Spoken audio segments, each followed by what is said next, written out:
은혜 보좌 하나님 말씀은 히브리서 1장 1절로 3절입니다. 오늘은 계대 혼인법이라고 하는 전 세계의 독특한 그 히브리의 지금은 없습니다만 그 혼인법이 있습니다. 신명기에 보면 계대 혼인법에 대한 율법의 기록이 있습니다. 장남이 후사가 없이 아들이 없이 죽게 되면 그 대를 이어 동생이 그 형수에게 들어가서 후사를 잇게 하는 겁니다. 우리나라에서는 이게 불가능합니다. 우리나라 유교적 사상에서는 아주 이건 개쌍놈 중에 개쌍놈이라 인정하고 유교학자들이 이것 때문에 아주 거품을 물고 기독교를 욕을 하는 것을 들어본 적이 있습니다.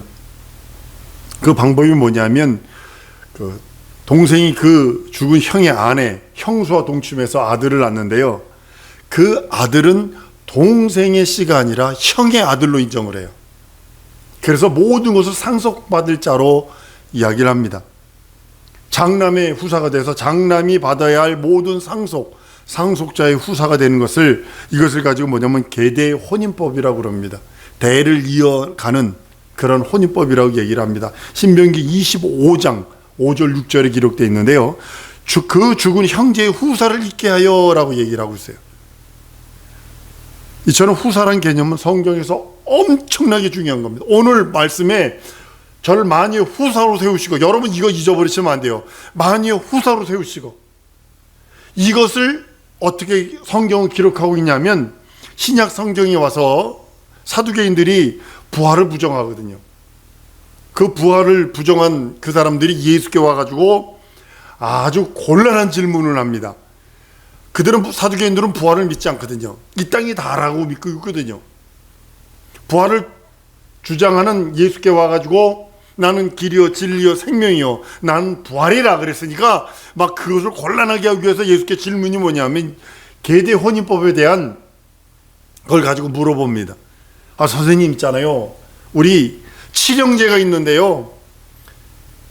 장남이 결혼을 했는데 후사를 잇지 못했어요. 그리고 7째까지 그 형수와 들어가서 후사를 못하고 다 죽었네요. 그럼 마지막에 이 여인은 누구의 아내가 됩니까? 라고 물어보는 거예요. 근데 예수님은 이렇게 얘기합니다. 너희는 오해했어. 부활도 하나님의 능력도 성경도 넌 또 전혀 모르는 거야. 오해한 거야. 부활 때는 장가도 가지 아니하고 시집도 가지 아니하고 하늘에 있는 천사같이 돼 라고 하시며 다른 걸 논리를 말하고 있는 거예요. 여러분 유다와 다말 사건을 보면 이것 때문에요. 아주 우리나라 유교학자들은 아주 그냥 기겁을 하고 막 거품을 포글포글 붑니다. 유다에게는 세 아들이 있습니다. 엘과 오난과 셀라가 있습니다. 엘을 위해서 다말이라는 여인을 취해서 장가를 들게 했습니다. 근데 엘이 하나님 보시기에 악해. 그러니까 하나님이 죽여버려요. 그래서 이렇게 말합니다. 유다가 오넬에게 이르되 내 형수에게 들어가 남편의 아우의 본분을 행하여 내 형을 위하여 씨가 있게 하라. 이게 계대 혼인법이거든요.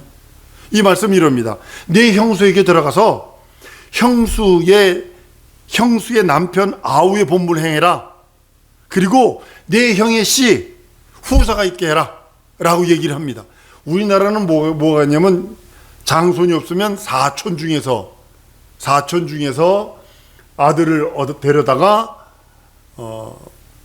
후사를 잇게 하는 그런 방법이 있습니다. 그런데 오난이 들어가서 그 형의 씨를 이어나가는 것을 거부해버려요. 오난은 다른 의미를 갖고 있었던 것 같아요. 그 씨가 자기 거가 되지 않는 것에 대해서 대단히 예민했던 것 같아요. 그래서 형의 후사를 세워주지 않을 생각으로 피임을 해버려요. 지금 말로는 피임을 해버려요. 그러니까 하나님께서 그것을 악하게 보셔서 그도 죽여버려요. 그러니까 이 계대 혼인법에 대한 신명기는요, 지금 유다 가정에 있었던 이 계대 혼인법에 대한 거를 창세기에 나오는 내용인데, 율법은 시내산 이후의 사건입니다. 그러니까 그러니까 아브라함과 이삭과 야곱이 무엇을 갖고 있었냐 하면 이 계대 혼인법에 대한 그런 것들을 갖고 있었나 봐요. 그러니까 오난이 다른 생각을 가져서 하나님 그도 죽여버립니다. 하나님 보시기에 악하니까 죽여버립니다. 성문화된 율법이 있고 불문법이 있어요. 쉽게 말하면 예전에는 그게 있었어요. 우리나라에 있는데 지금은 그냥 성문화된 법으로만, 율법으로만, 법으로만 됩니다만 예전에는 지역마다 자기의 그 지역의 법이 있고 가문마다 가문의 법이 있었어요. 그래서 그게 무섭습니다.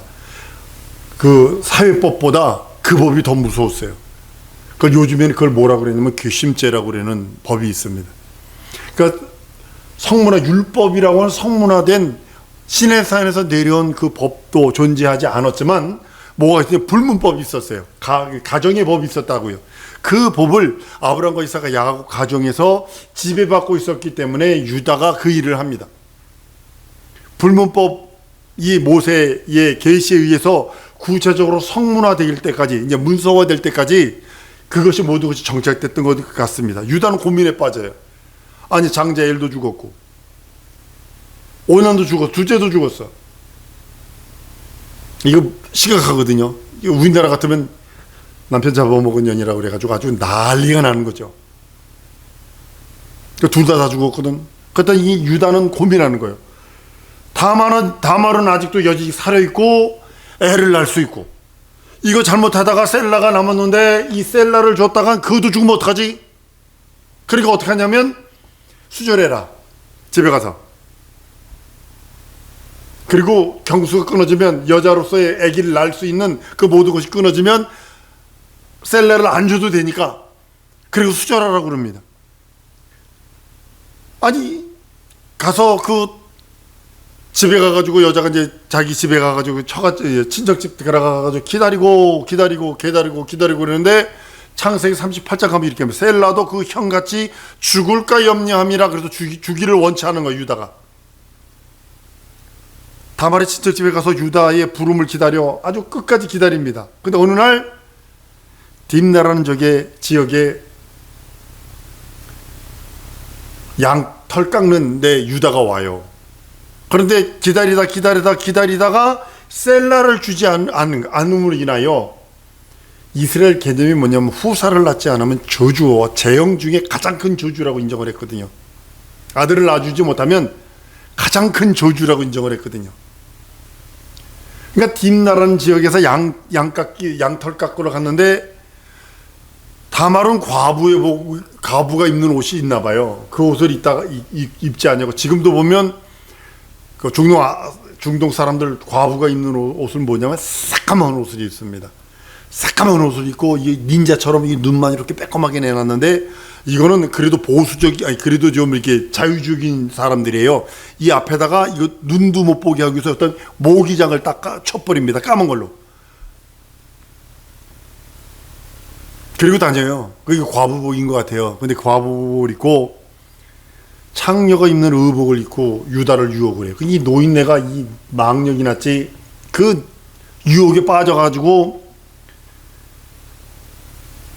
며느리인지 모르고 들어가서 동침을 했네.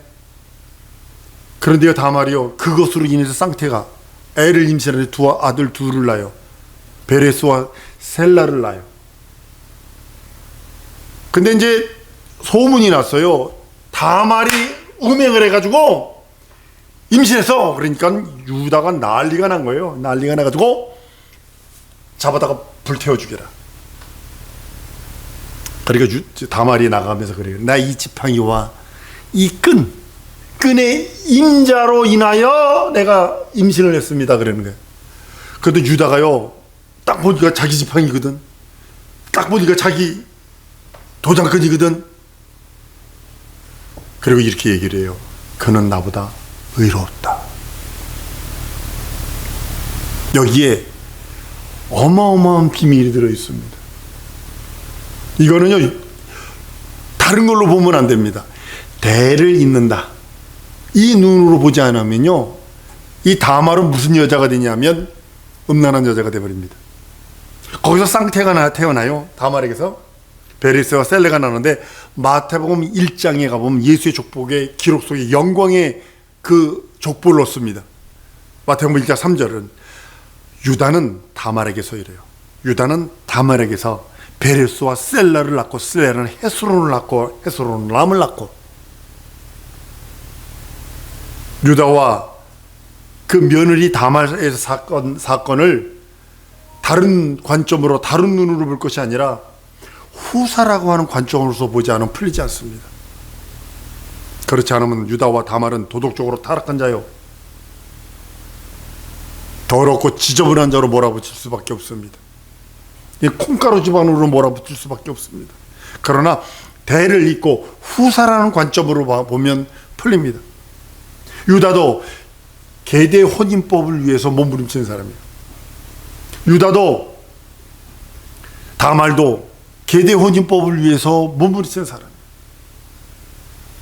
다말도 계대 혼인법을 따라 유다의 집의 장자 엘의 후사를 낳아주려고 몸부림치고 몸부림친 거예요. 여러분들, 다말이 후사를 일으켜서 몸부림친 것처럼 난 여러분들에게 하나 질문하고 싶어요. 우리가 그리스도의 후사인데 우리도 후사로서의 몸부림이 있습니까? 애씀이 있습니까? 울어본 적 있습니까? 그리스도의 후사라, 말로는 그리스도 후사요, 그리스도의 거룩한 후사요, 그 나라가 내 것이요 라고 선언하고 선포하고 땅땅거리면서도 이 땅에서 그리스도 예수 그리스도의 후사로서의 모든 것 이어본 적 있나요? 다말처럼 그렇게 후사를 잇기 위하여 몸부림치고 후사를 잇기 위하여 수단과 방법을 가리지 아니하고 했던 모습 우리에겐 있나요? 난 질문하고 싶어요. 이 말씀을 준비하면서 그래, 나도 그리스도의 후사라 하면서 부끄럽지는 않는가?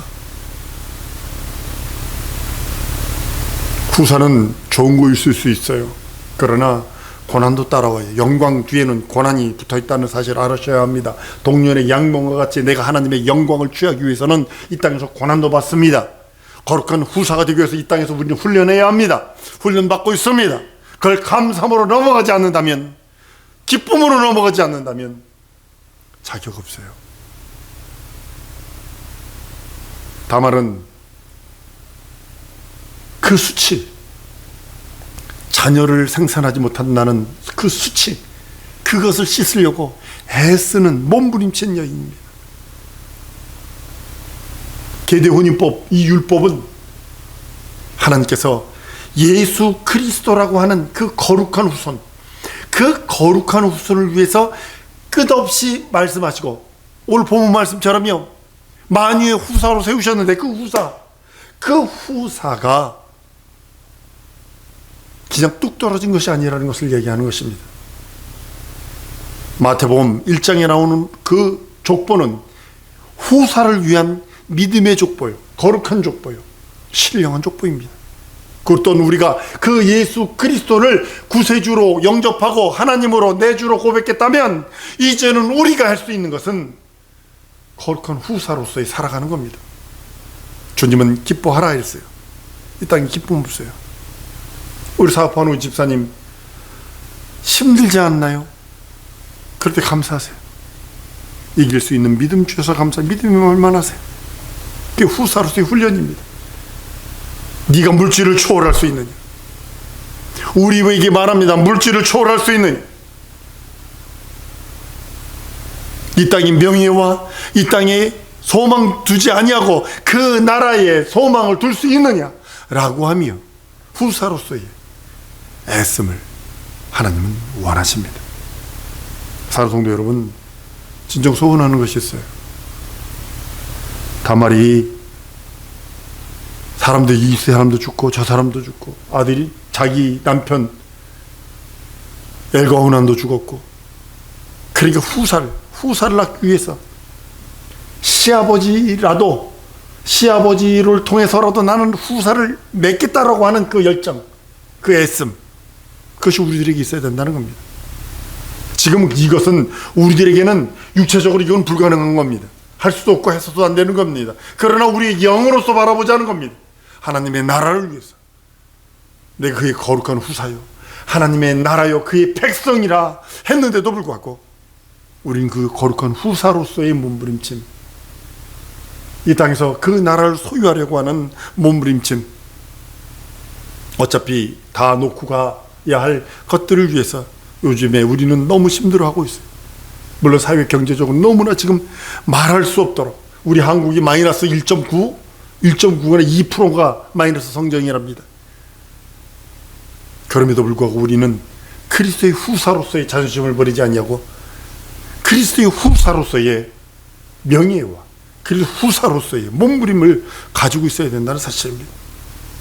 이 시간에 기도할 때 하나님, 거룩한 그리스도의 후사로서, 예수 그리스도의 후사로 살기 원하오니 내 영혼에 함께 하시고, 내 영혼에 은혜 주시고, 내 영혼에 생명 주시고, 내 영혼에 충만함으로 역사해 주셔서 그리스도의 후사로서 부족함 없도록 함께 해달라고 다 같이 통성으로 기도하십니다.